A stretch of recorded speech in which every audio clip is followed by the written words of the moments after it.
เจ้าบอกว่ามันมีแต่ไม่ยิ่งเมื่อนบอกคอยก็ว่ามีแต่ไม่ยิ่งเกิดสิไปอยู่แล้วมันเป็นอย่างว่า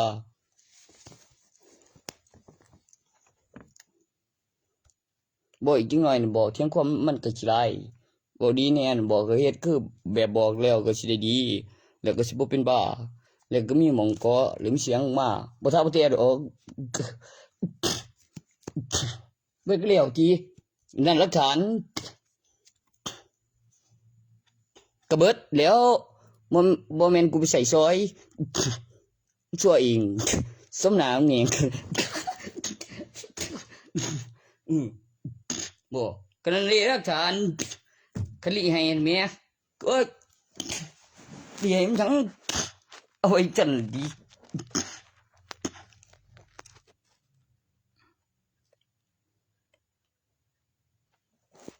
มึง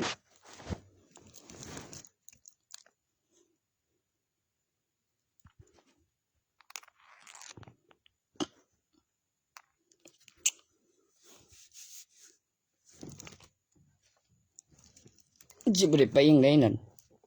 ไปอยู่นั่นคือละโอ้ยบ่โอ้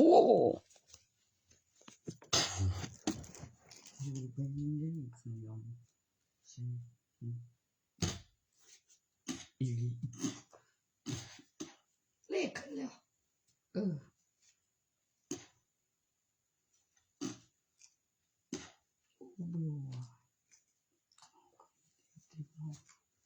อ่ะได้มาระบบตาปั๊มประไทยใช้กำไรวัตถุนั่นมันหยังก็จะมาเลือกเดียวก็เฮ็ดไปนำแล้วก็เปิดไทยท้าวางไปเสเปาโอนให้ท่อนเรียนได้บ่ครับอยากได้แล้วก็เครื่องสิ่งแล้วก็ปริมาณจำนวนของเหรียญน้ำหนักแล้ววิดีโอเป็นวินสำรองแล้วมีฐานยืนตามเรียบแล้ววางกึกแล้วใส่โปแล้วเปิดท้ายมันเลยอยู่จริงมีคนเฝ้าถือปืนเตรียมมองว่างไปก็เลยว่าถูกเครื่องเอาไปแล้วบุยแบบบ่ให้รัวแบบเฮ็ดขังไม่รัวเลย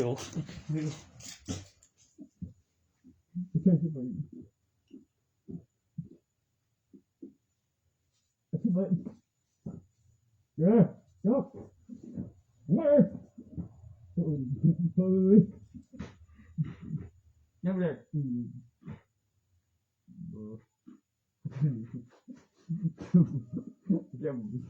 Ok.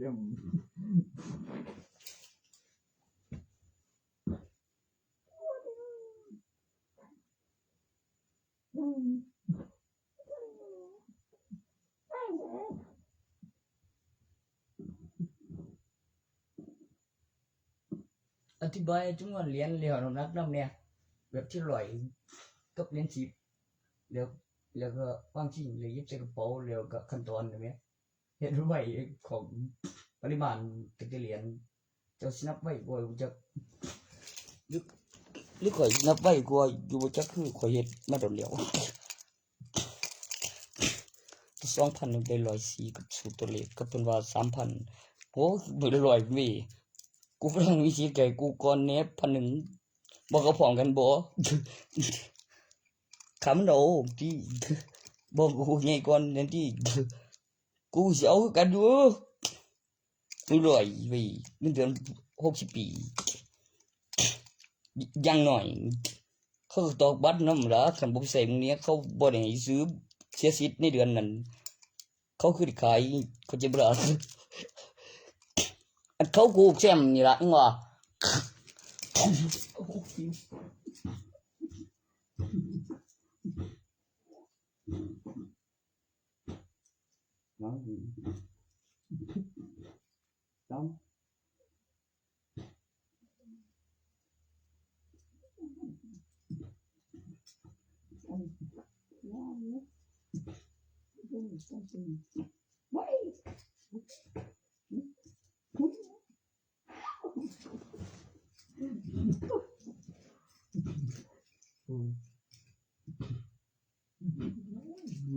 ตัวแม่นอยู่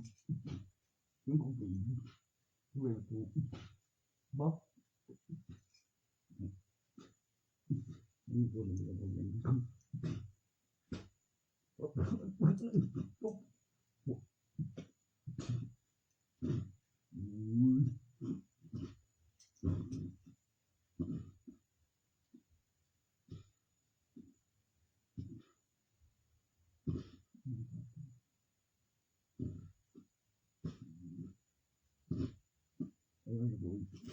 แล้วเป็นถูกด้านหลังเท่าด้านโดยกันเลย เอาเดี๋ยวผมจะบอกมึงในเกณฑ์มีเครื่องผลิตเล่นสิบมันข้างหน้าเทวดาน่าจะไว้แบบเพียบได้ไล่ท้องต้มไหมในเครื่องมุกพัมไก่มุกเสียงมิสทอนแกมทองแน่กูสินอ่านอักขระแกนแล้วก็แปลรูปปลุกเสกจนได้มันไม่ใช่ตัวต้นฉบับพิมพ์จากวัตถุและก็ผ่านการพิสูจน์2 สีปีพศคงจะบ่ขึ้น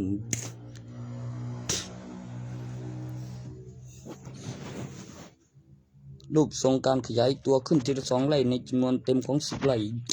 มี12 เดือน360 องศาแล้วขอบสี่เหลี่ยมนั้นปันมาก่อน1 ไร่ออกข้าง5มี10 ไร่ขึ้น2 ไร่มันต้องออกข้าง5มันถึงจะนับเป็นไร่มันต้องรอเป็นปีถึง10 ไร่มันขึ้นทีละ2 ไร่1 ปีเป็นระยะเวลารูปทรงการขยายตัวการจดจำการพัฒนามีค่าทุกวินาทีมันออกมาอยู่ดอกมันสั่งของแล้วก็มีค่าสุดาน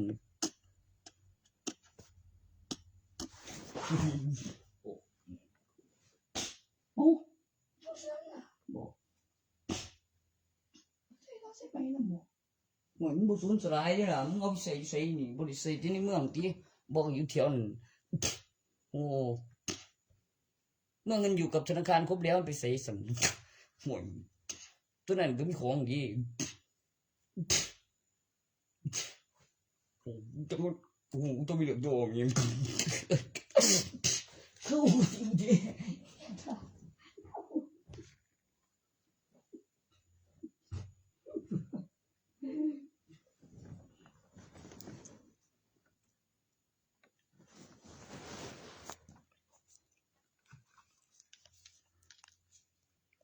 กล้องจรแล้วก็เช็คระเบียบแล้วก็ทางร้านต้อง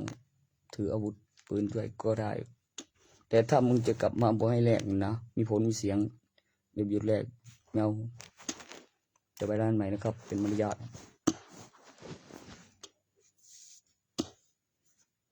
จะกวกไปก่อนเด้อ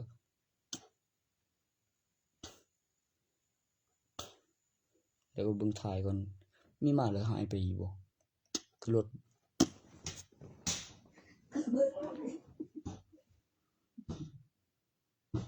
เว้ย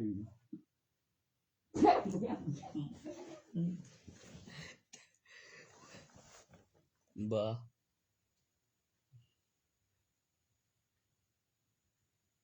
แต่คันมันยามมันก็สิบ่ทันฮอดบัญชีหรอวะมันคือกะรับโอนถอนสดเอาเหรียญเปิดถ่ายบ้าถาทุกทหารถืออาวุธเต็มเอากะกูค่านับดิของกูมันก็ต้องมีกระเป๋าตอนมี MC นี่บ่เต็มถ้าตัวประกาศขึ้นมาแล้วมีเสียงมีผลขึ้นมาว่าตายแล้วก็สิย้อนว่ามีของดีนั่นบ่แก่ค่าเงินนี่ดอกตัวผลมันหยังบ่ผลมึงตายไกลซะงั้นบ่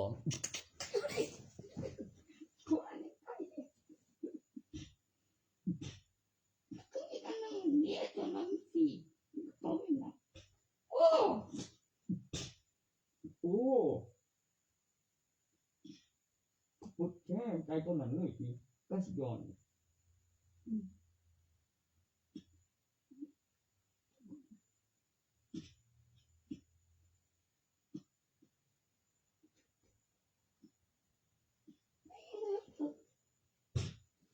เดี๋ยวสิได้ยินเสียงปืนดังในร้านค้าอยู่ตุ้มๆๆๆโอ้ยจักงานศพเว้ย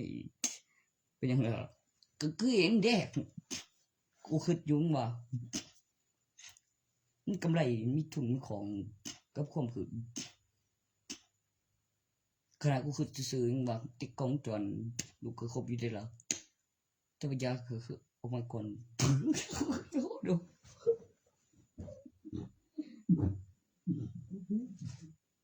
อ้าวมาพูดอย่างนั้นพอกูคิดซื่อๆอีจะมาบอกตัวนึง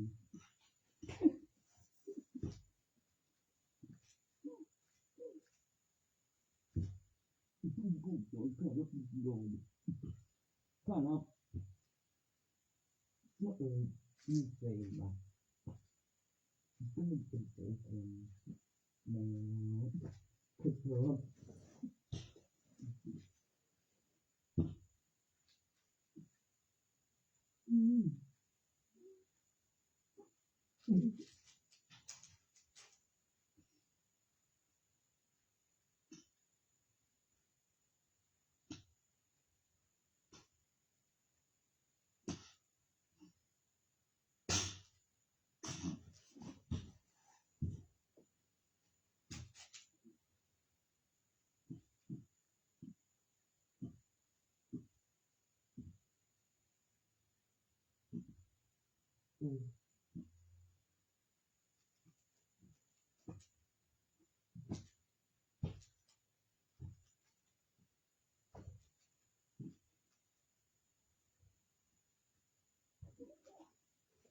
่า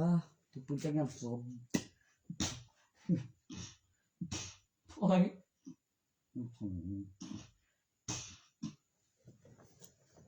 ต้องขอมือมาตามระเบียบแม้แล้วมีอีกกระเป๋าขนาดคือ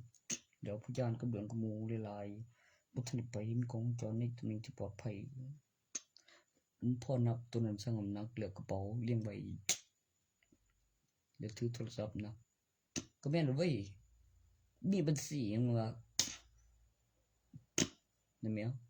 ดีๆก็พิจารณาเต็มเป้าแม่ไปก่อนนะไปดีก่อนเขาจังก็บ่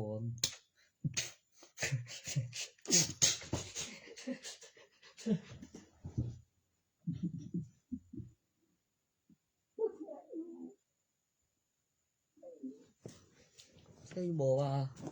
ค่ะใช่บ่ว่ามันสิมีทวงเอาหยังบ่ทันโอนไว้เนาะโอ้ยกูบอกอยู่นั่งคนละหม้องพอดีบ่มันจะบ่โดนปืนตายบ่ตึกปืนจัดงานศพมันจะว่าตอนนั้นน่ะแม่มันจะแทนเอาของเราได้เป็นบัญชีมันซ้อนบัญชีเฮาเข้าบัญชีมันว่าซั่นได้เนาะเป็นวัตถุบ่ได้ถือปืนนั่นแหละแน่นอนนั่งมีพยานแล้วเอากระเป๋าเนี่ยไปแจ้งตำรวจต่อที่เมื่อไม่มีใครมารับและมีพยานตอนออกมานั้นจะบ่ได้ฝากคุณตำรวจได้ไว้ต้องมาแสดงว่าคุณทำหายที่ไหนด้วยนะมีเท่าไหร่ในกระเป๋าโอ้ยข้ามขั้นตอนสักนั้นเลยไหมก็ลืมไม่ได้เท่าไหร่ไม่ข้ามก็ใช่แล้วถึงตอนปันเงินแล้วยังไงไปเลือกก็แซ่ไปก่อนเท่านั้นเมื่อเขาก็ใจอยู่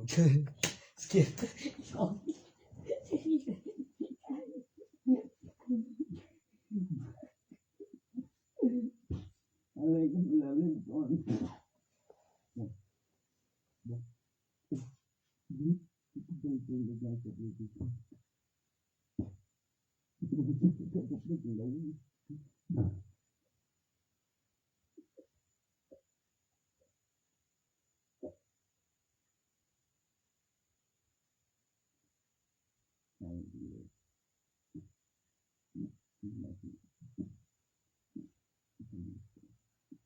มองเลยโดนตีน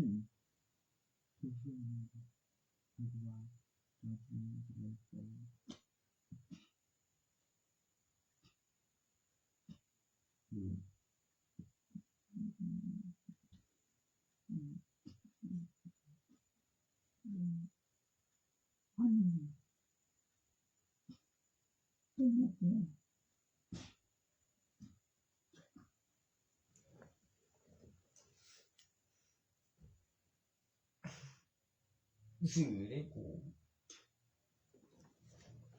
มี2 ใบ12 ล้านอยู่แล้วมันมี2ดิของมามันขบวนทานบูกูจริงที่วะเพิ่งเจอ48ที่ละเพิ่งกำลังสินับรอบหนึ่งมันออกข้างเขาไม่เดี๋ยวเพิ่นจึงเห็น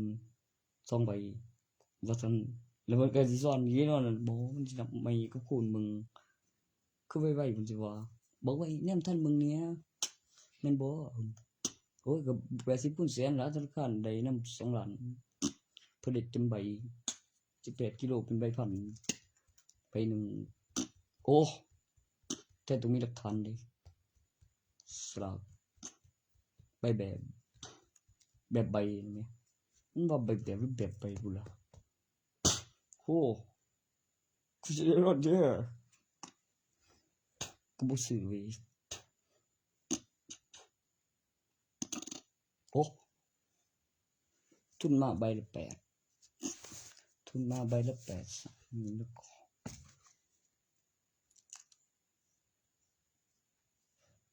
มึงสิทุนเอาจนได้ของแท้บ่รางวัลมีขยับได้พุ่นแล้วรางวัลทีหลังการลงทุนในสลากกินแบ่งของรัฐบาลเป็นจำนวนเงินที่จะได้จริงทุกงวดบ่ว่าสั่งบ่ใครกูออกเปิดเบิ่งก่อนมันสิออกกูคือออกเรื่องกูของมันเป็นว่าเก็บหลักฐานโชว์เฉพาะล่ะที่คือมันมีหน้าจอสั่นอีกสั่นหนึงแต่ว่าออกแล้วนะแม่อยู่คนละเวลากับเครื่อง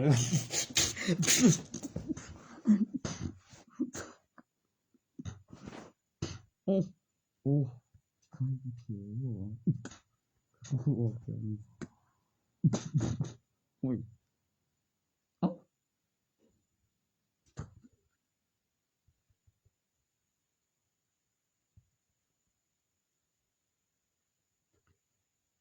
ลืมกู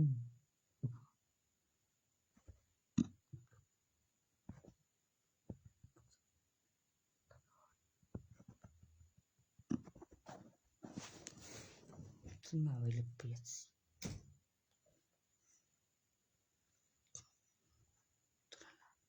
ตัว2ไปมันแล้วเนี่ยบ่ทันเนี่ยทันอยู่บอกไว้เนี่ยทันอยู่ว่าจะนับอีกรอบหนึงแต่มันสอน2มี2ใบอืม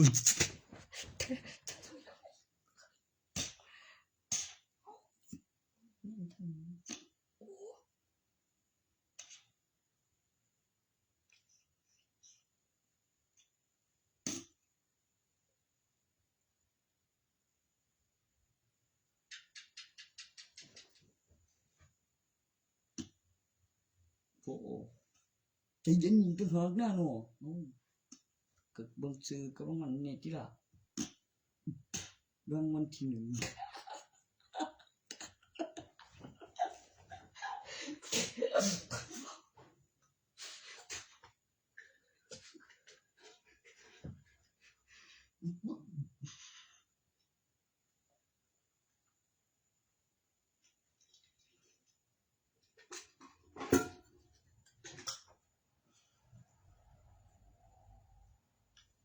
16หลักเป็นจำนวนตัวเลขแสนมีล้านใบจาก3หลักมี100ใบมีจำนวน 2,000 ใบเด้อ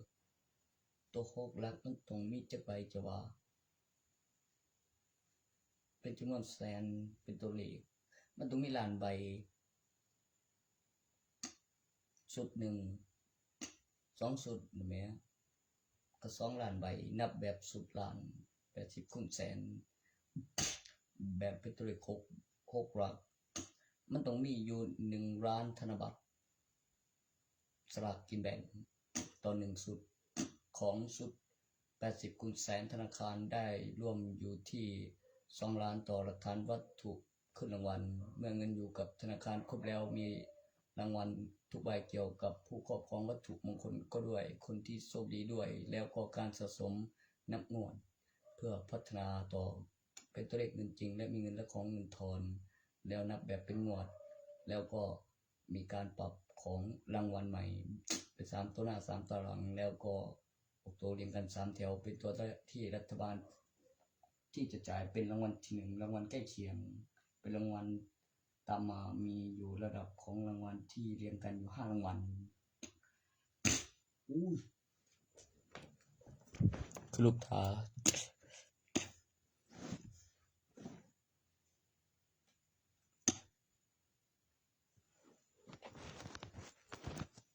โอ้โหเร็ว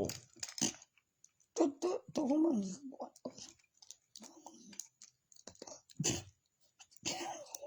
ปืนไทยตัวปืนไทยก็มียังการจกในของจรจิล่ะอยู่ว่ามันอยู่ใส่ตอนนั่งอยู่นั่นกองทัพจงกองจรมีเสียงผลมันก็ไปเลยทีเดียวนี่มันสิบุกมาแบบบ่ข้างๆยังทะลุปืนน่ะบ่กูเคยถึกดู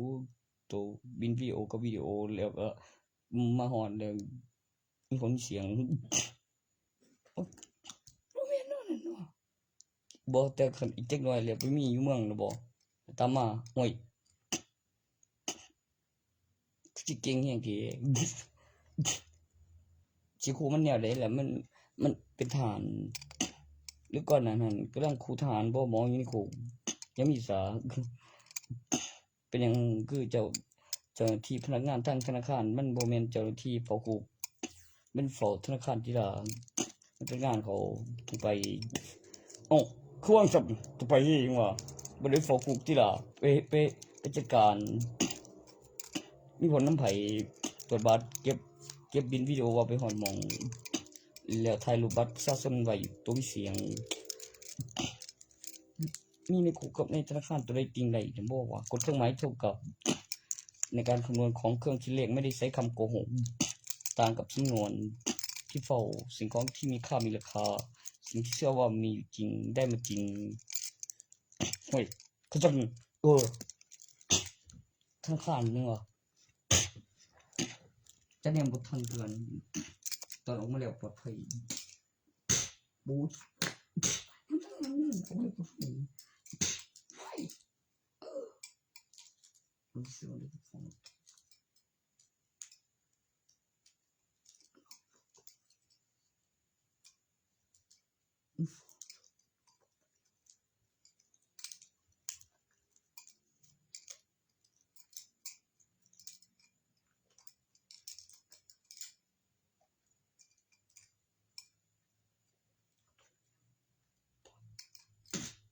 เพียงเพิ่นนี่เว้ยเพิ่นจะสุดเลยอีเสียงปืนแซ่บงานสุดเลยบ่มีเสียงปืนจะงานสุดเลยผมเบ้เอานี่ยิงตรงเมีย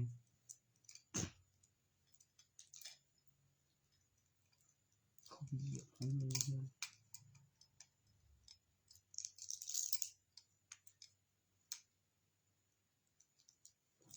เสียงปืนว่ามีหยังจะตายแทนหลายแม่งตายเองที่ตึ้งอยู่ดอกจากนั้นกูหาว่าใช่จะจึงเสร็จแล้วกูมันจะอยู่เป็นงานได้หน่อยนะบอกว่าเปลี่ยนชื่อใหม่ก่อนพลาดแล้วตายอยู่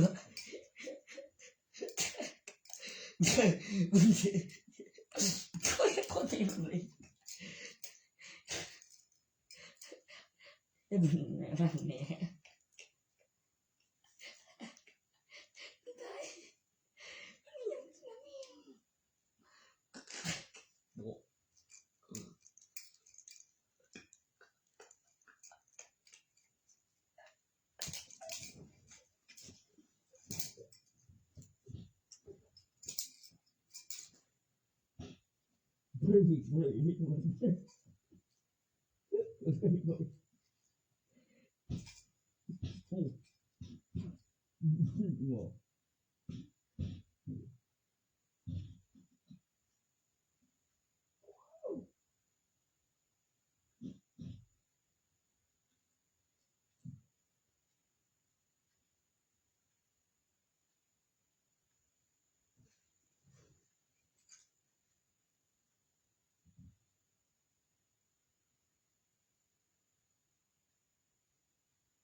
จะ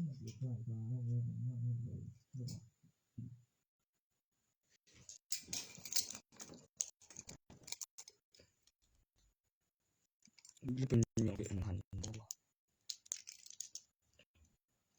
กูได้เพลงเก็บได้มากบ่หัน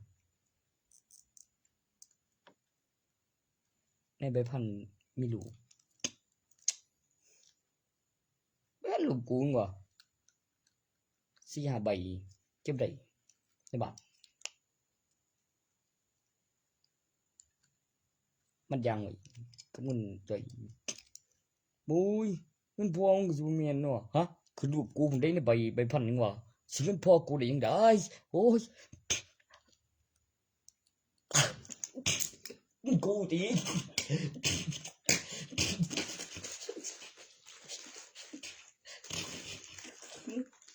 พี่บ้าเลยพ่อ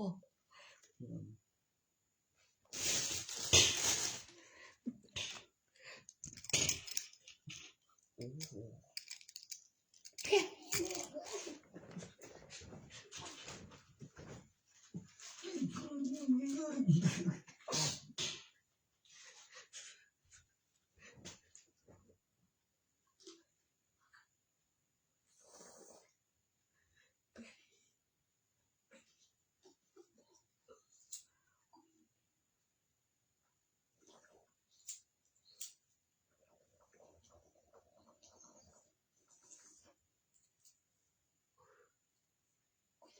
พี่บ้า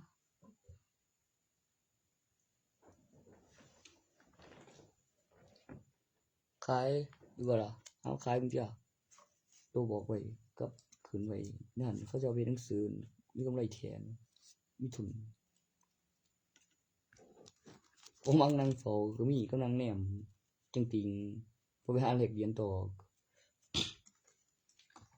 บ่โอ้ยกำลังแนม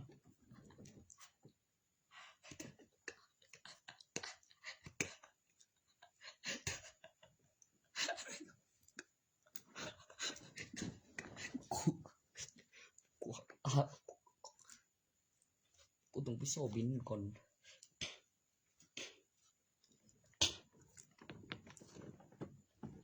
ต่อจากเซกินไปหาราชการที่เก่าแล้วก็ยึดเมียมึงเอาแล้วเลยมันได้พื้นไปได้เฮ็ดบ่ได้เด้มันสมกันบ่มึงดอกมันสิวเสียด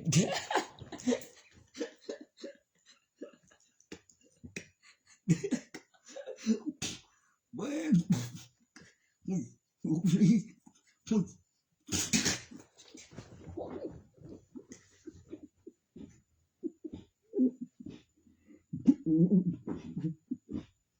ไม่เสียตรงนี้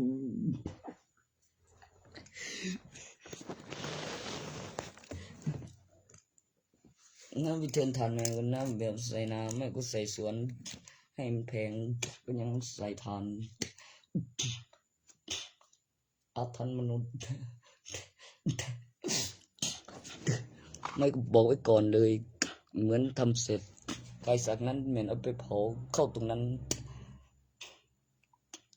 ให้แผ่นดินมีค่าแพงขึ้นเก็บหลักฐานใส่ทานดีใส่คือเพลง มันก็จริงเราเป็นไงก็มีตัวบอลบางตัวบอล เจ้าศิลปไปแบบเย็นผู้ใดฝึกขึ้นมาผู้สาวจำได้แต่ยุคสมัยพุ่นแม่คือมันมีกิจกรรมหลายปีมันเสกวันที่เวลาอยู่แล้วอยู่โรงเรียนนั่นเจ้าอยู่โง่หลายเจ้ามาหยังจังซั่นโอ้ยมันจะไปไสเฮ้ยโธ่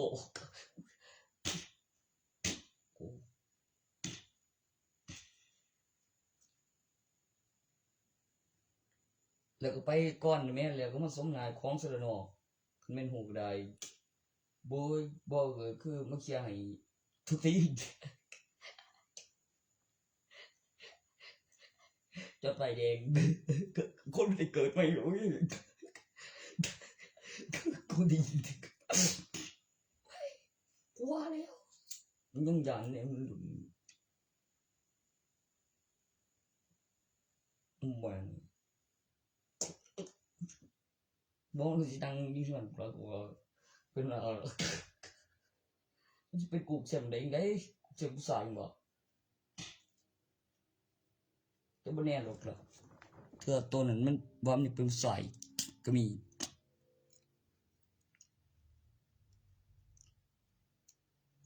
ตัวที่ความเนี่ยมันจะได้สู้กูได้ยังว่าอีเมฆสู้กูได้ต่อย2จึงตั้ง10เก็บไปทางผู้หันแล้วก็ปันให้เขมรซั่นเจอได้เยี่ยมกูเลยล่ะอีดาวขาวเดี๋ยวกูต้องหาวิธีจัดการมีเขา2ข้างเจงอินเดียแรงกายลดบนร้อยสักตัวกัสตัวใหญ่หลวงเข้ามาคืออีดอกไม้เขายังแรงยิงก็มีพยานแต่มันตายแล้วตายเลยมีท่านพยานบ่ในงานบอยมึงก็ตายแท้ละมันนั่นบ่ฟื้นมายิง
ฉันบอกกูเด็ก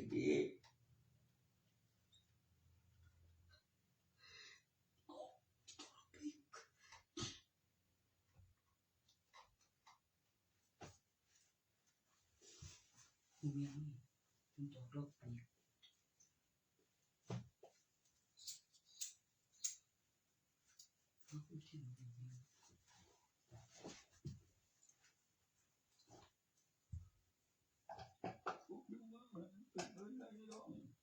จะคุยไปนี่กูอยากจบสิปืนคือนั่นเองเป็นเซฟิกกูต้องกองก่อนนี้โอ้ย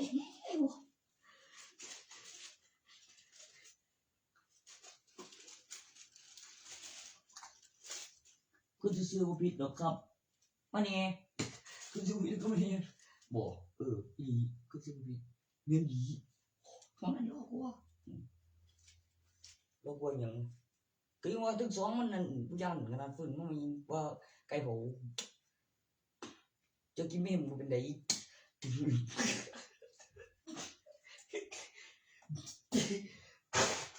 อ็งอ่ะ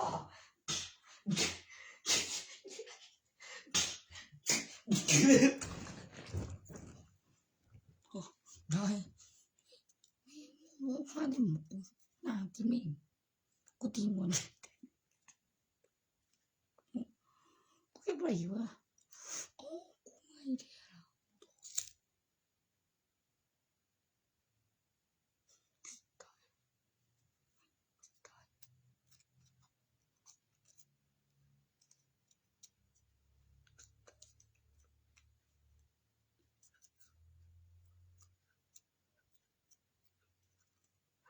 มีดีที่สันอีคือตายหาไม่บริสุทธิ์เขาเลยครับบ่ขึ้นหัวขอขึ้นแรงนั้นย่านถาที่ละมันคือสิตายมันคือโอ้สิบ้องไปหยังวะตัวหูทนแล้วก็คือหลีไปแล้วก็มีค่าของร่องกดลบแล้วก็กูสึกว่าได้เบิ่งแล้วต่อสายกับต้นไฟหรือปรุงรส แล้วแต่ลิ้นมึงตับแล้วลิ้นโตแม่งคน ดู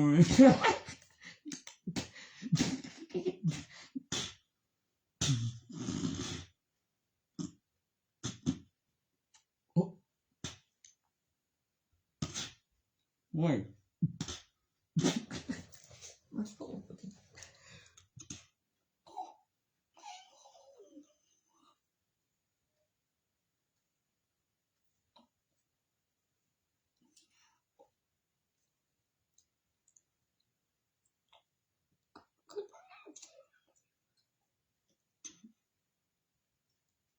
ทุกได้มันก็ว่าจะบอกไว้นั่นแล้วก็ถวายหาได้มาแท้ซื้อมาดิอู้บ่ถวายบ่วะมันกูบ่บ่ดีว่าถวายตัวประโยคคำว่าถวายนั่นล่ะได้เฮ็ดเบิ่งเอาประโยคใส่ถวายมึงล่ะหรือว่ามีมันสิกูว่าวางมึงเขาซื่อๆสีบ่ตกคนตึกมีบ่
จังเว้าพื้นเด้อไว้เว้าเพิ่นต่อทีละดาถ้ามีผัวแล้วเขาบ่เว้าพื้นนั่นให้ไปจ้างเว้าพื้นมันเป็นประโยชน์ต่อผู้เว้าพื้นเด้อเดี๋ยวมึงก่อนเดี๋ยวแถวบ้านกูเป็นแล้วนี่โอ้เนี่ยเอาใส่กับตัวที่นั่นนี่บ่มันบ่ที่ทุกทีกูว่าโอ้กูมึงดู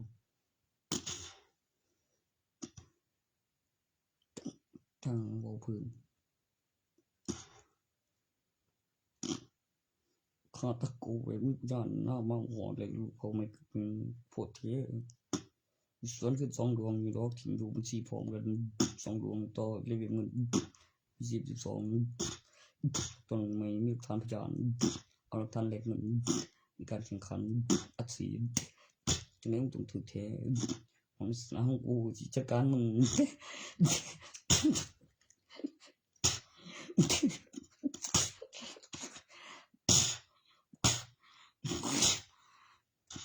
บางเทื่อกูว่า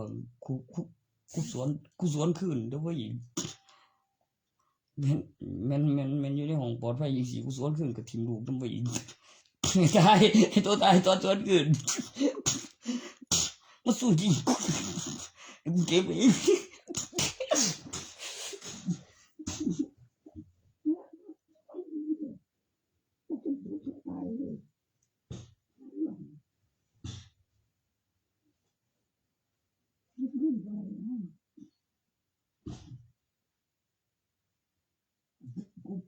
กูถูกว่าอยู่มันคนนี่เถือกเดี๋ยวนี้เนาะแล้วที่ว่ากูใส่แม่นอยู่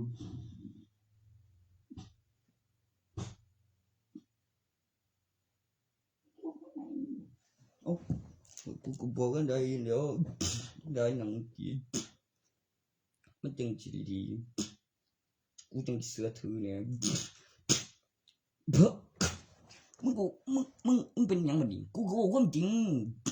กายไปยาใส่หมอนอีกผู้นึงนั่นคือแต่งงานแล้วอีกตัวนึงไปกายไปยาซ่อนกูกำลังสิว่าหยังวะแล้วใส่ชื่อเก่าได้นามสกุลใหม่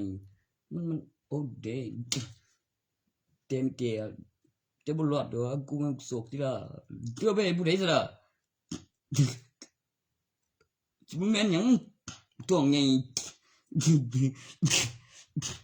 ก็กายไปยาติงขาลูก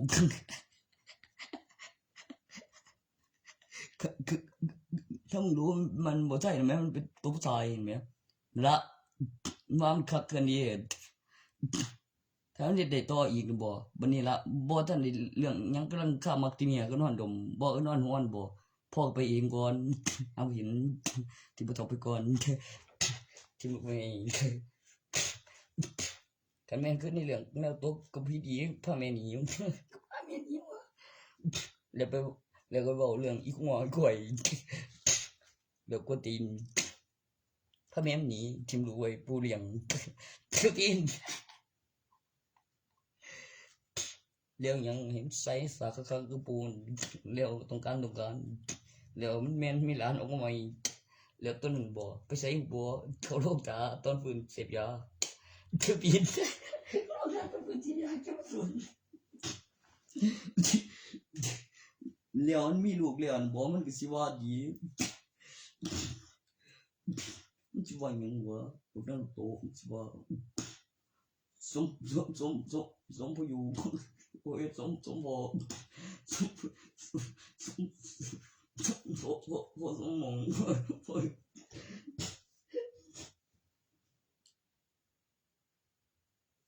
เขาสมควรพอสมบ่กูคิดอยู่เดี๋ยวนี้กูก็บอกต่อจากพอสมอะไรกูบอกต่อน้องตัวอะไรบอกมึงเสียหามบอกว่ามึงอย่าเอาเด็กสนะให้ร้านน้องบ่สอนดอกเฮ็ดได้ที่กูว่าก็มา14แล้วสิใหม่แล้วเป็นรุ่น1เก่าแก่ก็มารุ่นใหม่ขึ้นที่ละ4ระดับต่อหาออกคำอีกลงท้ายก็คำนำหน้าขบวนทามาก่อนหน้าหันบ่สมได้เบิดโตสัมผัสแนวเครื่องหมายจิตจำได้ตัวเลขเล็กดูดสัมผัสเล็กดูดที่มีเครื่องหมายสัมผัสเป็นเล็กดูดปลุกเสกขึ้นลูกขบวนทับสารอินเพ่นลุนหาตรงนี้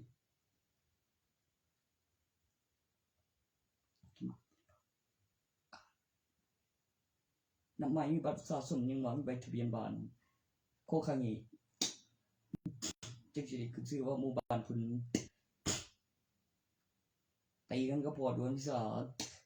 เลี้ยวกระทรวงเทื่อเดียวมาแบบคือลูกไส้ใหญ่แต่บ่แม่นได้ก็เอาถึงข้างในบ้านเอาถึงกลางบ้านเรียกว่าลูกใหญ่ยัดพึ่งทำยักษ์เจงนับไม่ตั้งซื้อบนสมได้ทุกที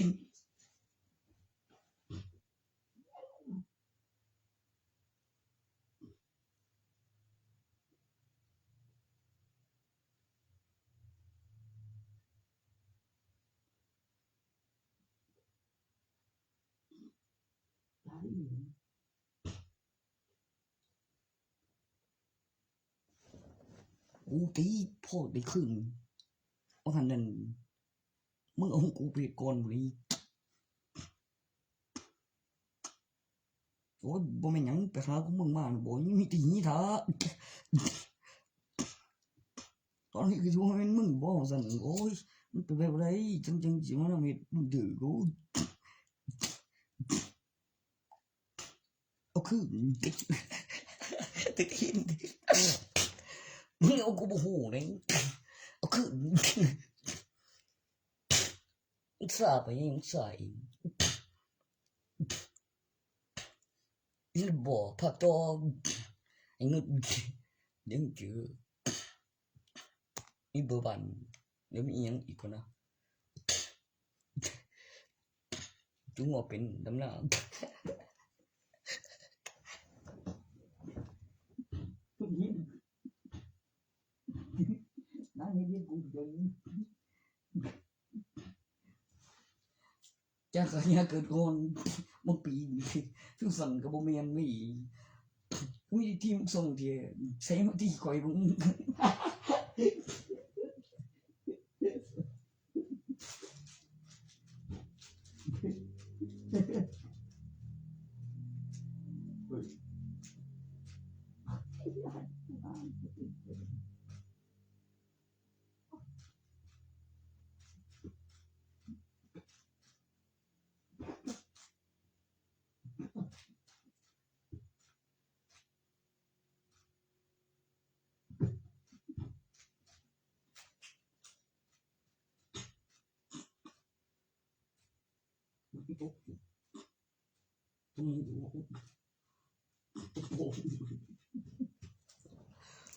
มันจะว่าสมพงษ์บึง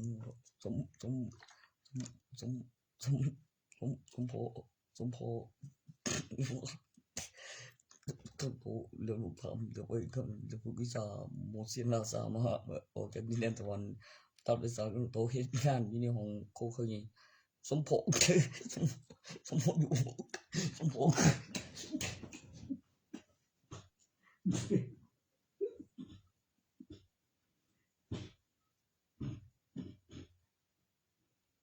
บ่มาบ่จะโดนได้กูล่ะ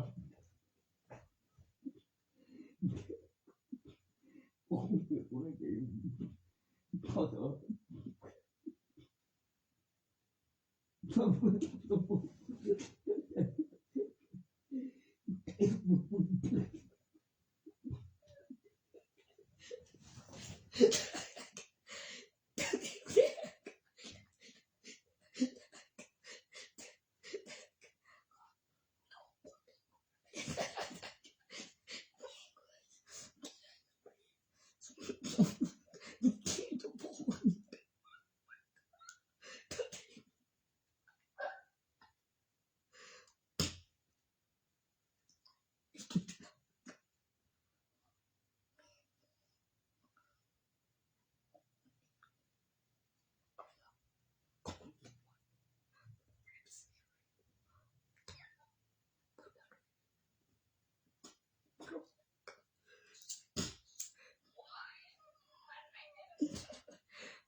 บ่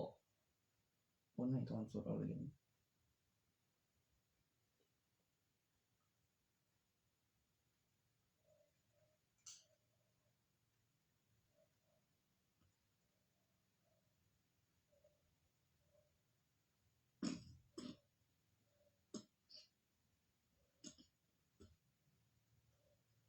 บ่อยากเป็น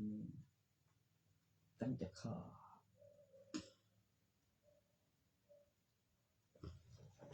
หยังกูบอกว่าแลกเงินแล้วก็ต้องไปกำหนดเวลาเก็บหลักฐานเช็คระเบียบเล่นสายกับรันได้คือบ่ถูกเดี๋ยวก็มีแบบคือว่าเดี๋ยวก็ติดต่อกันแล้วก็ขึ้นเอกสารไปมันต้องไปแลกเงินเบิ่งก่อนกับโอนได้เบิ่งเงินเฮาดี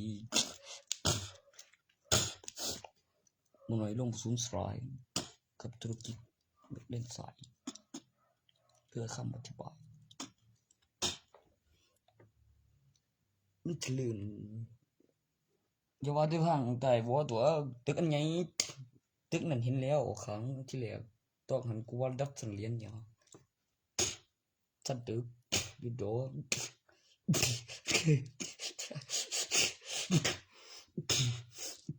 โดกัน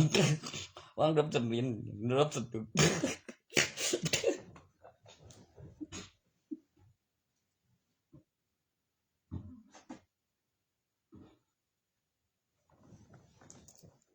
สมุยสถานจังสิเสียงไปเตือนมั่งอันไหมเฮาได้อันนี้กูเขาเติมค่ายังมีว่าสมุยสถาน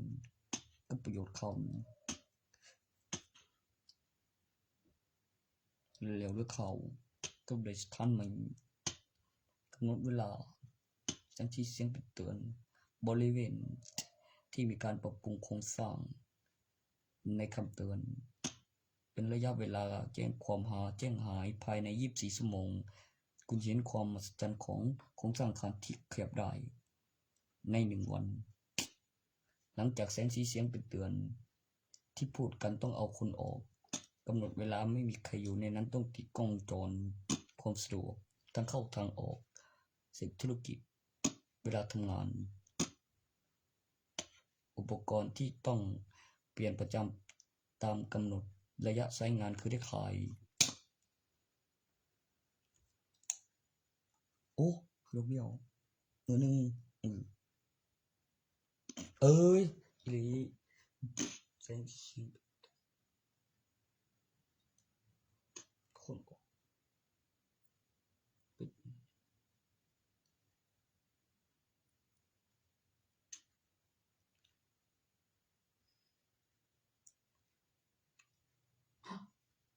ก็สิได้ขายแล้วมันเป็นนี้โอ้มันก็สิได้ขายแล้วเนี่ยขายมันเป็นนี้มาเฮ้ยมันตัวโอ้อืมมันเป็นนี้ตัวเขาบอกพื้นนั้นมีผัวบอกว่ามีเมีย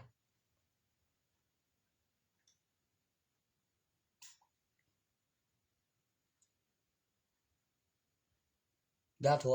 กูสิไว้กูหลายเป็นไม่ให้ที่แรกกูจะขนาดรู้ เอาก็ต่อจากหูนั่นมันสิไปหูใส่ทางเขาทางเดียวทางออกทางเดียวเปลี่ยนเพจเลือกตั้งชื่อบอก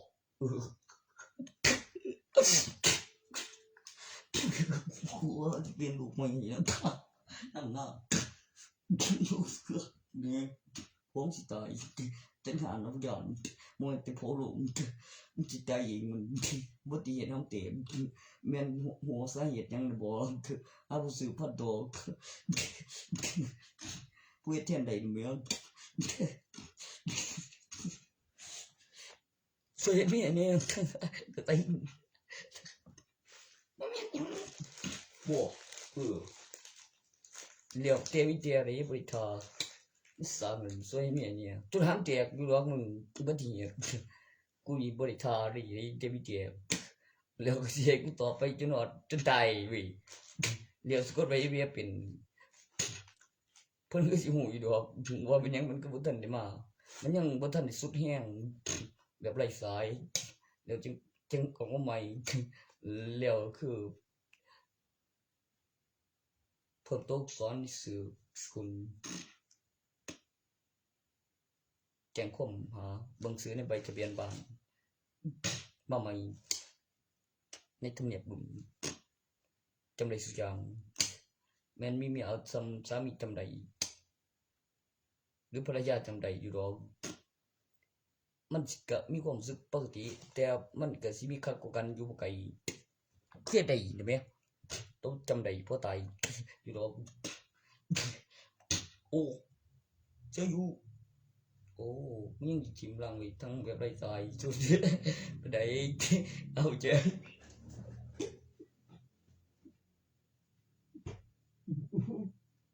โอ้ ถ้าเธอบ่เป็นมันสิจังสอนแหว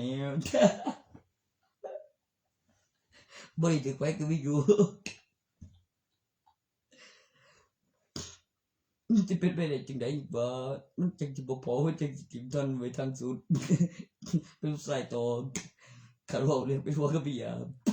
คันปวดไปก่อนเลี้ยวยอมรับก็บ่ได้เลี้ยวแย่ต่อกู โอ้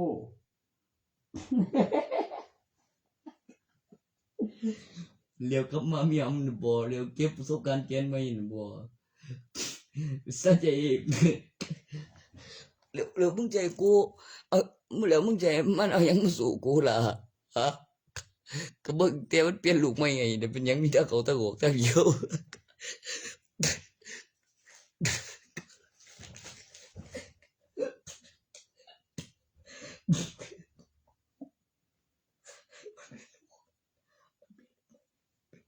โอ้มันก็บ่ได้กันไว้ทั้งสุด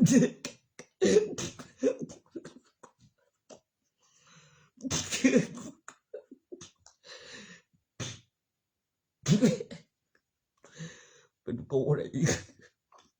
โอ้ข้างทั้งสุดเป็นกูได้ยังหลัง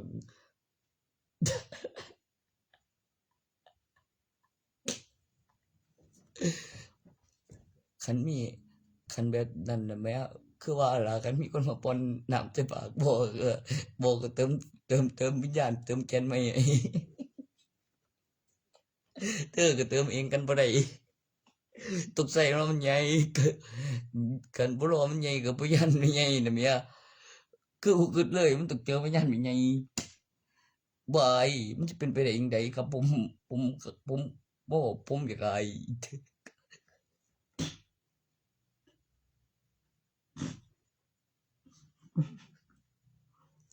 มันสิจังสิมีหยังบูๆล่ะ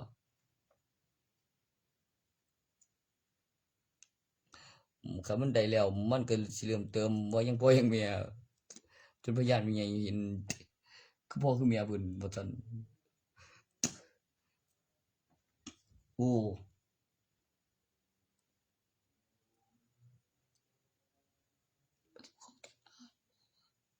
โอ้ยโตลูกกับหลานแล้วเว้าแบบปูนแล้วก็มีลูกสาวแล้วก็มีหลานบ่โอ้ย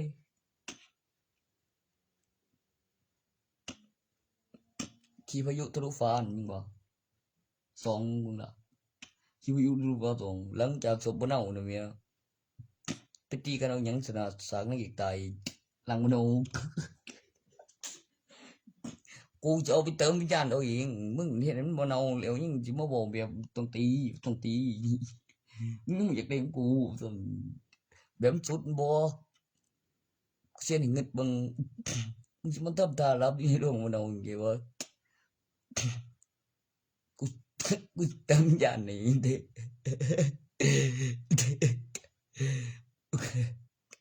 ของเจ้ามันบ่ถึงนั่นเด้เจ้าบ่ได้ยินบ่จักตายอีหลีหรือบ่ตายยังมีเสียงอยู่ตามระเบียบแล้วเมียมันตกเป็นเมียกูก่อน แล้วสันหลังน้องรู้ได้มันสิว่าท่อปูเดือดตายเสื้อคือกูไม่ได้เขาขึ้นรับหลักนั่นบ่เนาบ่เกี้ยตัวคือเมียตาย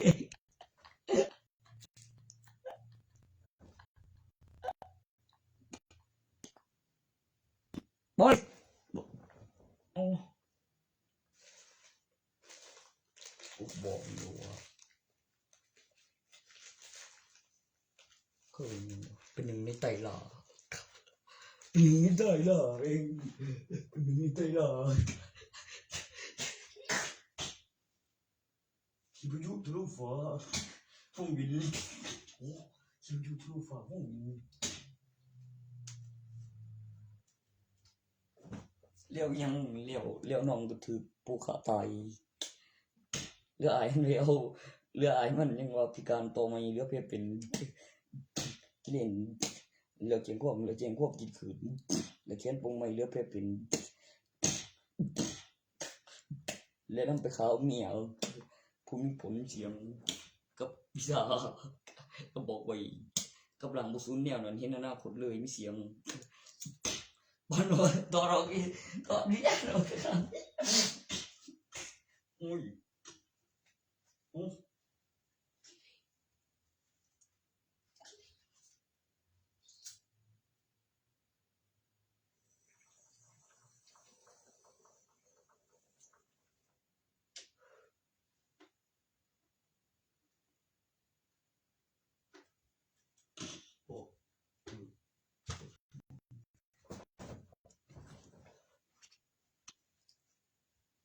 นี่แนวคนเลย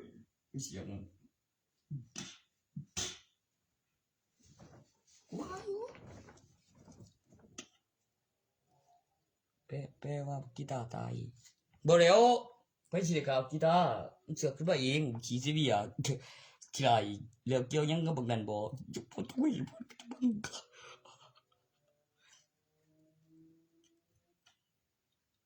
ง่วยไปแล้วบ่กวนบ่เฮ็ดงานบ่เออ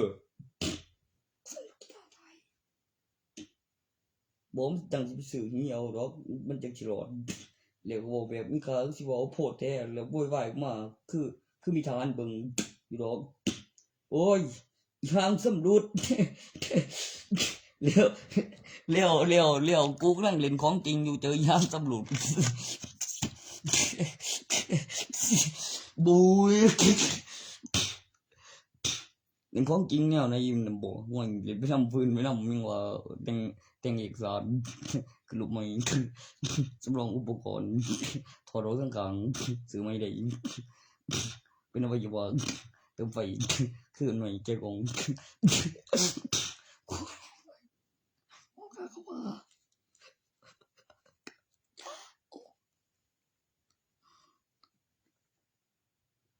แล้วอ้างประโยชน์ผู้สูญสลายหมู่น้อยลงคือรูปเกี่ยวกับมันสี่ตั้งราคาค่าใช้งานกำหนดเวลาเปลี่ยนอุปกรณ์ใหม่ สำรวจลึกโอ้แปลว่ามันก็สิวางสั่นเด้เนาะโอ้มันก็มีกล้องวงจรดิแล้วก็มีพยานแล้วมีเอกสารแล้วก็มีตัวพยานหลักฐานแล้วพยานแล้วแม่นมีหลักฐานแล้วพยานแล้วได้มาแทรกแล้วมีพยานซ้ำเทื่อหนึงนำแล้วก็มีหลักฐานอีหลีเป็นพยานออกทั้งข้างแล้วมีเขาแล้วมีจริงแล้วยังบ่ตายแล้วบ่มีหนีได้แต่กำไรมันเลยออกมาแต่ทีแรกโอ้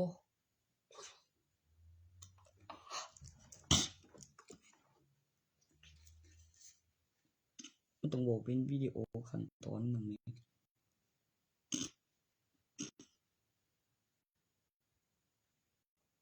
แล้วก็ไปตั้งปฏิทินก่อนในสมัยนั้นกับหามากนู่นก็เบิ่งลายเซ็นมันแล้วมันสิแตกขาดแล้วเปิดหนังสือวรรณคดีตัวแตกขาดกินกล้วยแล้วลากแก้วแล้วลากหวานออกลูกเป็นปีออกลูกเป็นปีตรงกันกับแล้วเลี้ยงเป็นแพกตัวนั้นก็ออกลูกเป็นปีได้คนละละตัวเขาเอื่นปีกล้วยเป็นแพกโมเมนออกตามตัวแตกไร่ดาวก็เป็นปีตัวบุกเฟืองกูว่าอยู่เขาว่าแตกไร่ดาวเหงาบุกเฟืองเป็นหันุมานบุกเฟืองตัวหันตัวมันขึ้นลูกคือไปเห็นแล้วกับสิ่งรถเบิ่งแล้วตัวอันนี้นี่มันอยู่ในสวนลิงหลายๆดอก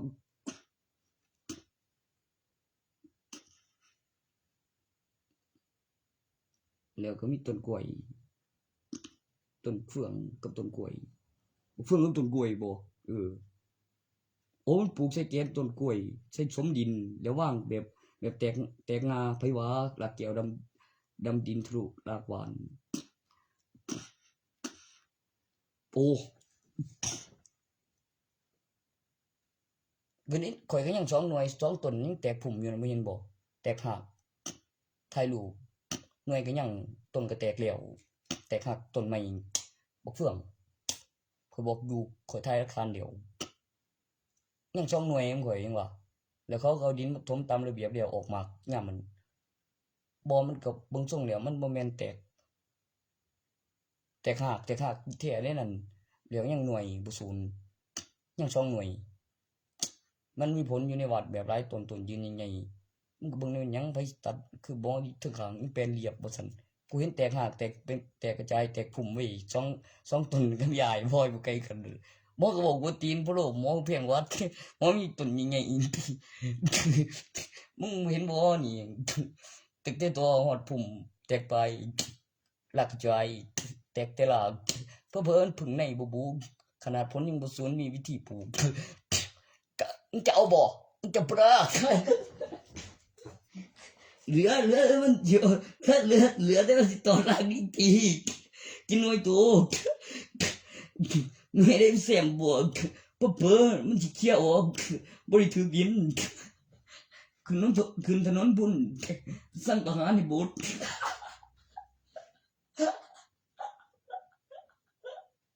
เหยียบทิ่มแบบละเอียดให้รถไกลไล่รอบ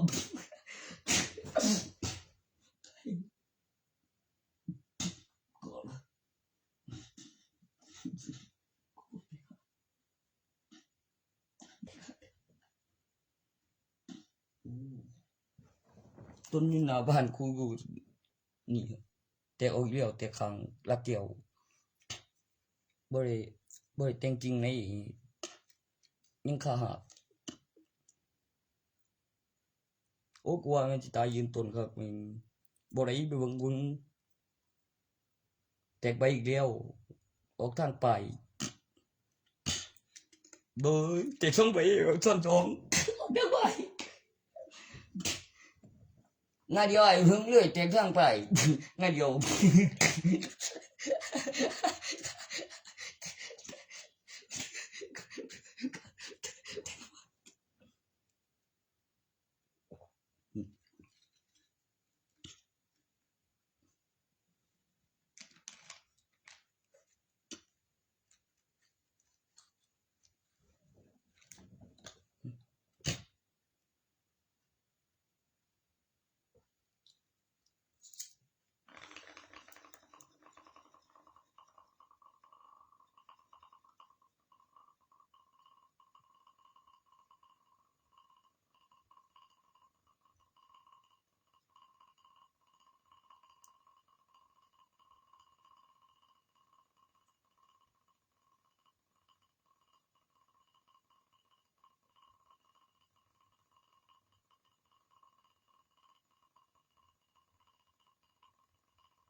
ก็สิว่ามีว่า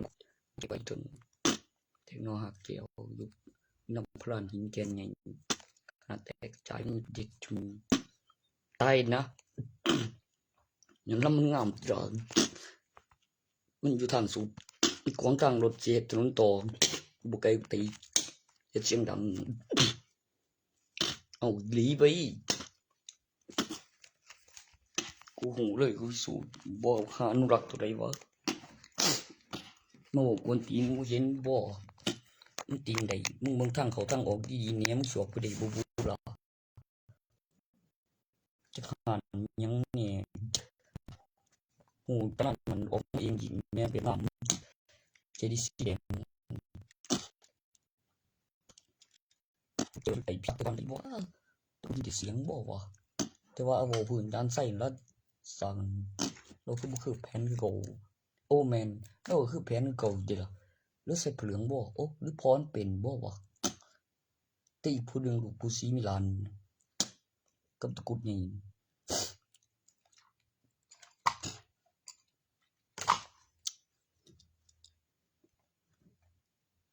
แม่เราไปใส่นั่นบ่ฮู้ดิเราบ่เคยเว้าฟังนึกได้ไผเราก็สิเว้าเอาบ่จักแต่นั่นมันแม่เราอีนั่นแม่น้องเราบ่อยากมีบ่จักคือแล้วยามบ่ใส่เปลืองบอกมันใส่ติล่ะเจ้าสิฮู้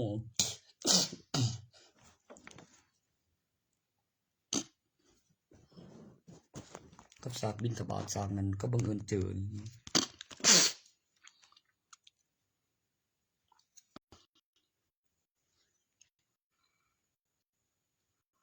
มันบอกให้มาบ่ฮอดแล้วคือว่าวิอยู่คนละกุฏิมาบ่ถึงสิมาแค่บ่ทานีได้อีกถ้าสิบอกอยากได้ข้าลูกข้าเห็นบ่สิมาเฮ็ดบุญฟันบ่มาออกหรอกที่ได้มีอีกส่วนหนึ่งกับสองมาส่งองค์นำปู่หัวเดี๋ยวนั่งตักเลี้ยวก็ไปคือเบิ่งเจอโซ่เปิดทำยังบ่ทันหน่อยจึงหน่อยบ่มีทุนมาแต่งถ้าเรื่องกับความจริงกับมีพยานในงานบ่กล้องจรถ่ายทอดสดเวลากล้องจรตรงกันจะเป็นผู้ทำได้แม่นภาคตอนนะโอ้ถึงบ่หมอบ่อยากอายบ่พ่อแม่ยังคบมีน้องน้องหยิบไม่ล้านใส่ไงหยิบกันลูกใส่ไงตัวเต้นปนุอิง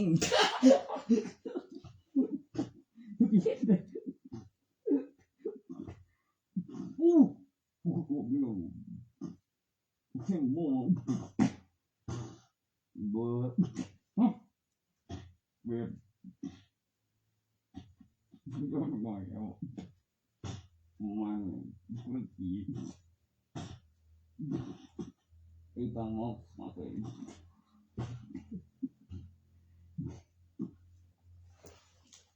เบิ่งเต้นนิทานมันยังบ่แม่นเจริญกับแม่นไปไรมี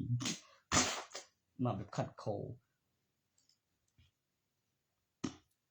ขอเดชะประกาศว่ากำลังแต่งประโยคแล้วต่อวิดีโอแล้วนั่งถึงหินอยู่บนแท้ๆเลยยอดซัดสันบนไปเจอน้ำพุทะเลเกาอุ่นบ่แท้รอแล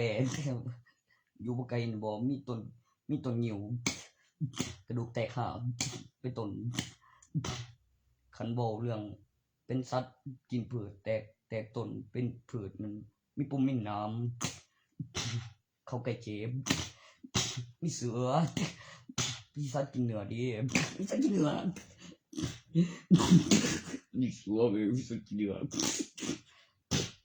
เก็บบ่ข้างของจนไรเบิดปีโอ้แบบต่อสากได้หนังมาน้ำพุทะเลเก่าภูโบราณสูงเหมือนต่อสากในหนังกูเจอแล้วมีต้นงิ้วฮะมันมีสัตว์กินเนื้อคิดร้อยอยู่ในตรงนี้บ่ว่างอยู่มันนี่สะบ่ว่างอยู่ใส่น้องมันมีผล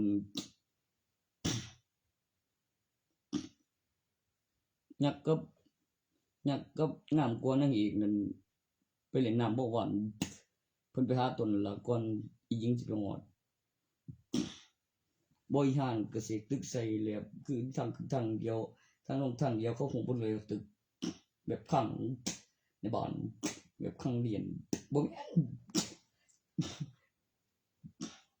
ต้องแม่น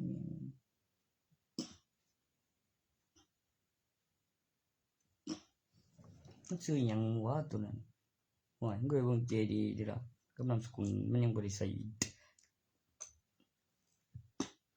ก็ถามเบิ่งอยู่ในบ้าน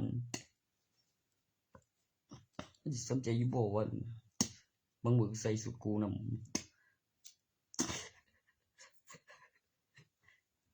ซับหัวทรงผมแล้วก็สั่งการเองนั่นมึงก็สิเก่งแฮงที่หา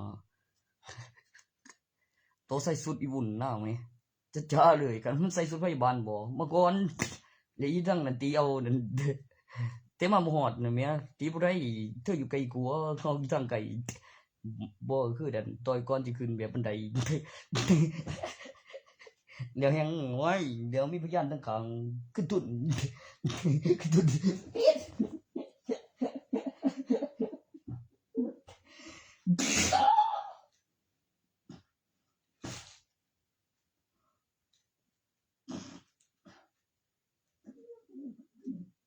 โอ้ย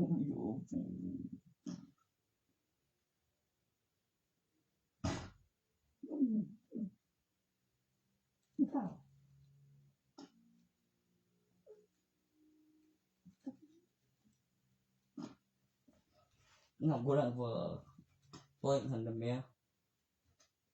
cái gì tốtมันก็สิโซบินเขาสิเอิ้นหยังน่ะบ่โดยเพื่อสิว่านี่เนาะดึงออกจากวรรณคดีมันบ่พอใจบ่ว่าตัวนั้นมันดึงออกจากวรรณคดีอยู่แล้วโอ้ยได้ร่างอยากได้ความจริงแล้วเอ้ย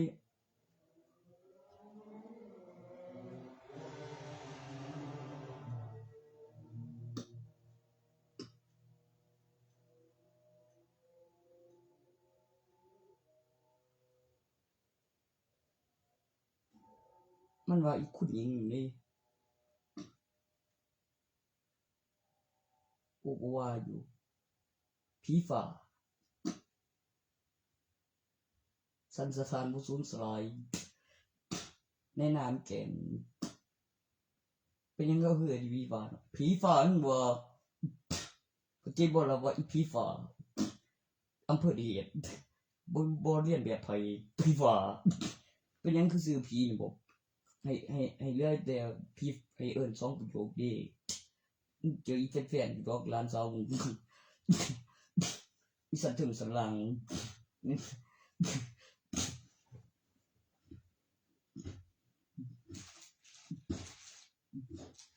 เป็นเวียนเว้ย สมองเลือกได้ในแฟนๆนั่นแม่นแฟนเก่าแฟนใหม่สันถึงสลางบ่ไกลเผาบ่แบบมีห้องกับขึ้นถึงกับหลัง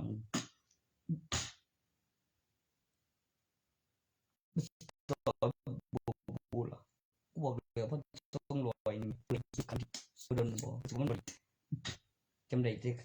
แต่ดูแต่คันขี้ข้านขึ้นมาหั่นนะคือเห็นที่ปลอมตัวนั้นยังนี่แดกแก่นตัวดูบ่ว่าตัวนั้นบ่ตัวสุดยอดเดียวอีทองอีเปลือกออกจากวัดก็บ่ได้อีก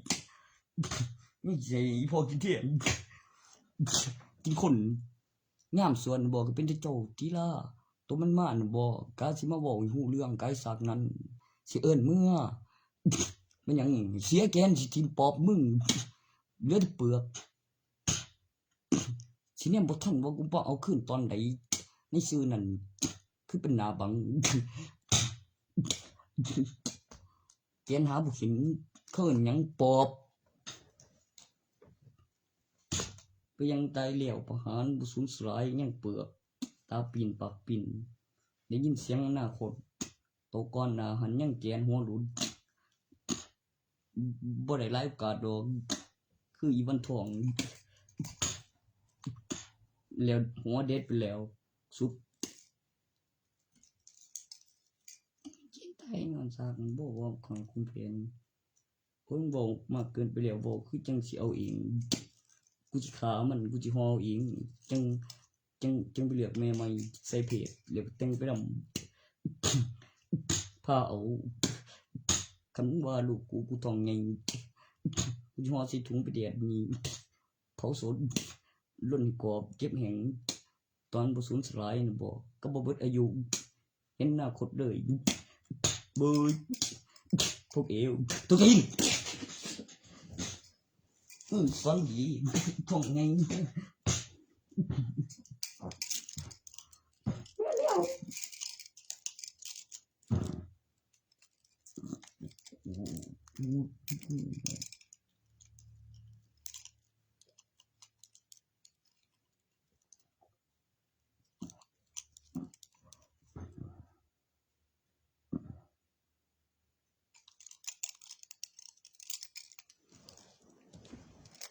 วัดโพสายทองเป็นวัดโพ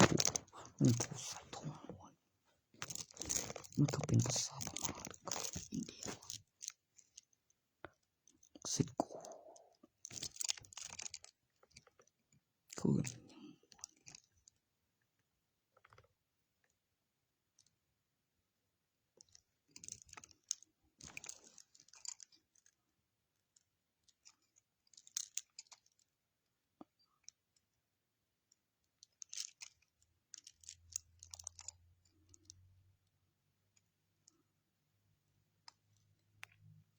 นี่บอกว่ามันเห็นมีความคิดแล้วมันกดคุมลูกละลานเกิดความรู้สึกพืชสังเคราะห์แสงเป็นเกณฑ์อันนี้เทียเลยตัวหมองเก็บพลังงานพืชสังเคราะห์แสงเป็นเกณฑ์แล้วเปิดน้ำที่มือซื้อใส่ทางไว้แล้วเปลี่ยนน้ำใหม่ติดเทียนแล้วก็บริติดที่มือซื้อวางทั้งกอกแล้วเปิดน้ำไว้ใส่ทางเกินน้ำหนักพลังงานทดแทนแล้วยังในกล่องวงจรสักตัวนี้ล่ะแต่ว่าถ้ากูลาผักงาพูดแล้วเด้อมึงเห็นอยู่ว่าพระเจ้าในวรรณคดีมีจริงเกิดขึ้นจากแอนิเมชันการ์ตูนเทวดาเดินมาจะรุ่นปู่ข้าจะเอาคืนมากกว่า18ฉันเป็นจีเน่แค่ไหนสิว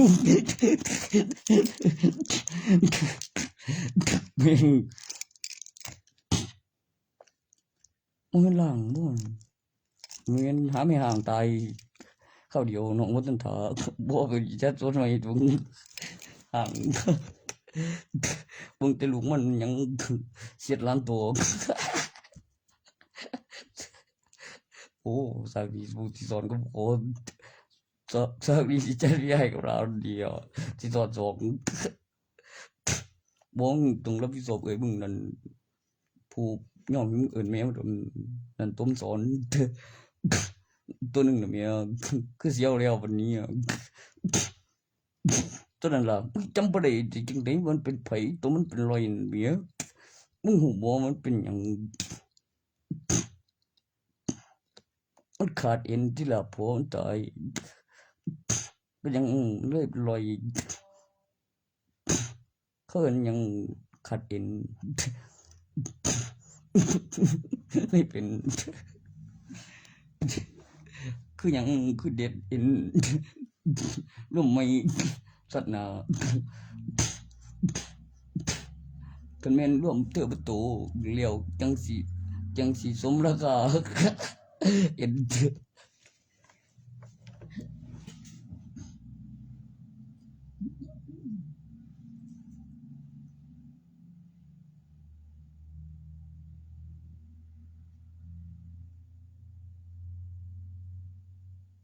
ขาดเอ็นเป็นรอย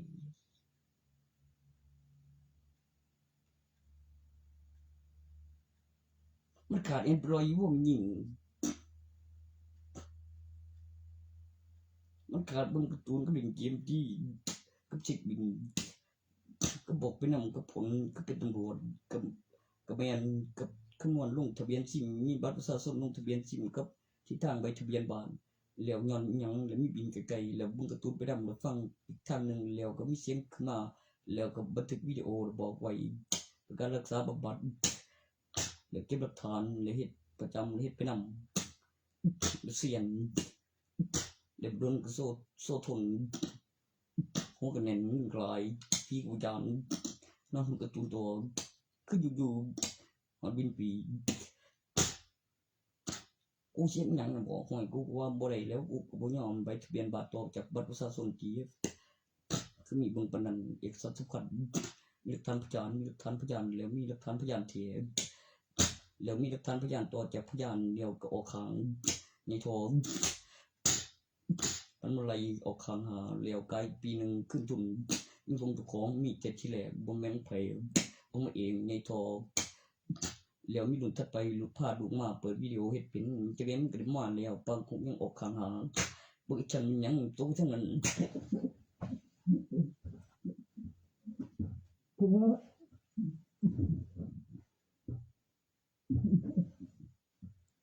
บอกว่าจริงเกินไปอย่างนั้นมา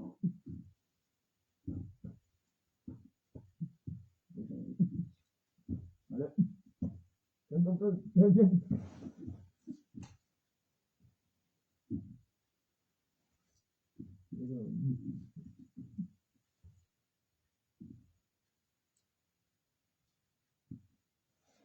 กูรู้ว่าน่ะโตไปทางนั้นแม่ออกข้างหาเบิ่งมันยังดินโป่งเต็มโต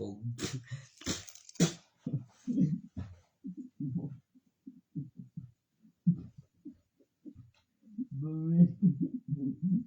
ยินโดนยินโดน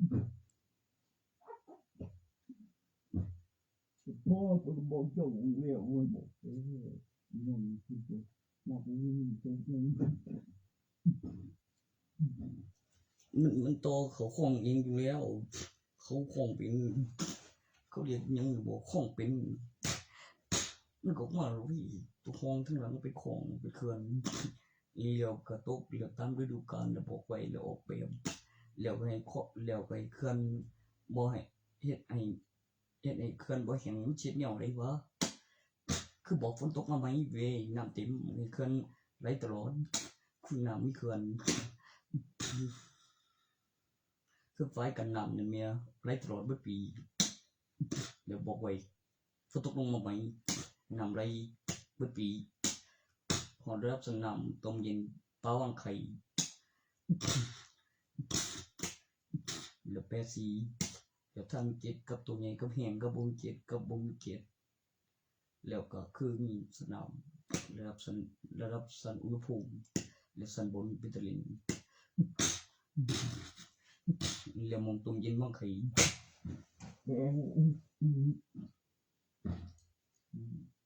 ผมก็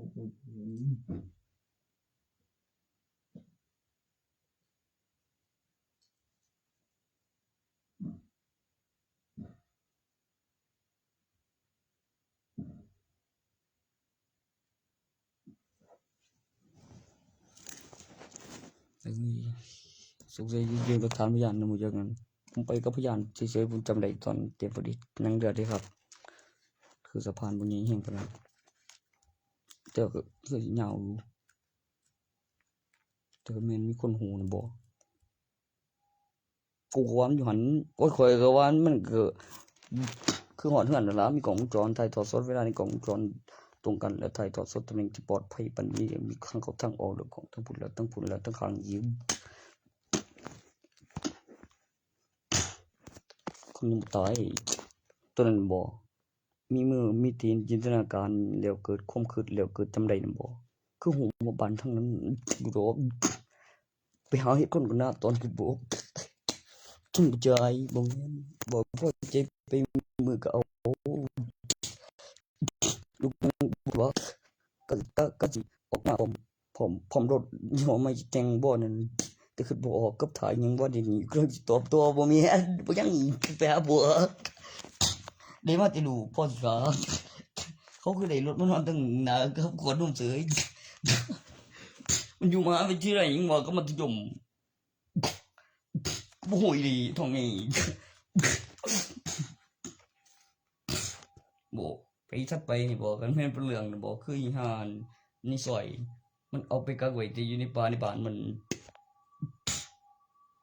แล้วก็ไปคิดเบิ่งบาดใดมันติงได้ว่าซั่นยังมีหาบุกตีอยู่ทางอีนั่นมันบุกตีบ่ก็สิมแหน่ซักนั้นคันกูเห็นตอนนั้นซักได้นะมันว่าเขาสิมแหน่มันว่ากำลังนั่งเล่นบ่ได้ละกูสิมละคือว่าก็แล้วอีกตัวหนึงบ่ได้อิสาบ่แม่นตัวอิสาอีกจิ๊กแต่อยากได้ก่อนแต่บ่ได้อิสาเดี๋ยวมันก็หายอยู่ไงฟังก็กูอีห่าบ่เถียงเอาล่ะลูกเมียมันแล้วสงสัยยังลูกผู้เดียวนั่นเมียมันคันบ่ยังลูกผู้เดียวลูกชายแต่บ่พอมันหนีแล้ว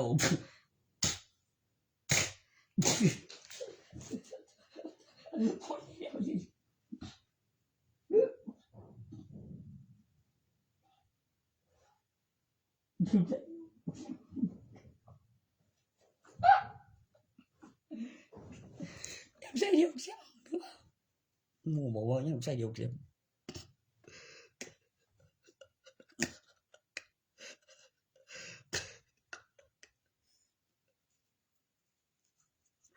ยังเอาไว้เป็นตัวประกันอย่าเฮ็ดสิเฮ็ดก่อมไผไปลูกเฮ็ดบ่ได้ว่านํเว้ยกูสิว่าลูกของน้องขนาดบ่อยู่ว่าลูกของเป็นลูกสาว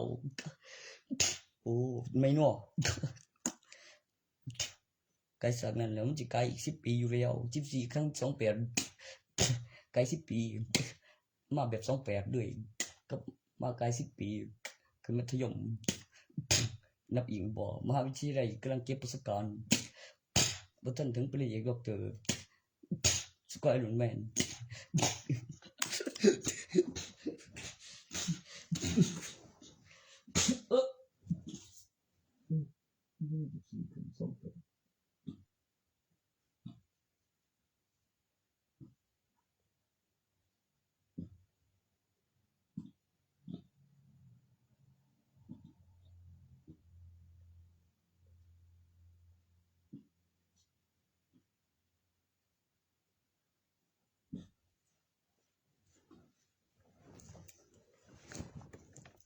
ของมันคือมีหลายกูจบม.6ก็ผ่านเข้ารัฐบาลแล้วก็ไปต่อทหารโอ้ย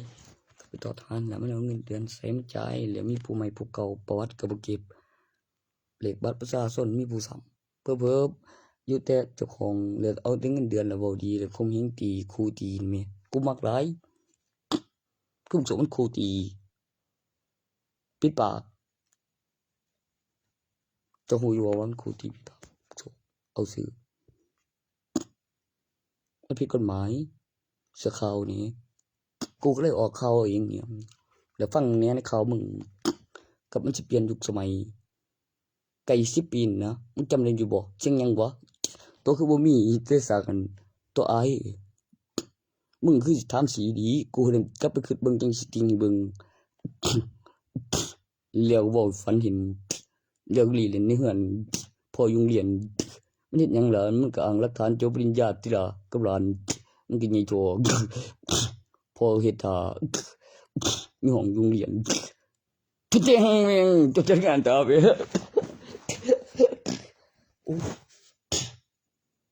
เรื่องเล่นบ่เรื่องยากก็มาว่าอย่ามาสิส่งเขาเรียกก็มาแล้วก็คือยามมาพอดีไอ้จังได๋ล่ะอีกเรื่องท้องแงมเต็มแล้วมันช่วยแล้วก็เขาบอกมันเต็มอีหาม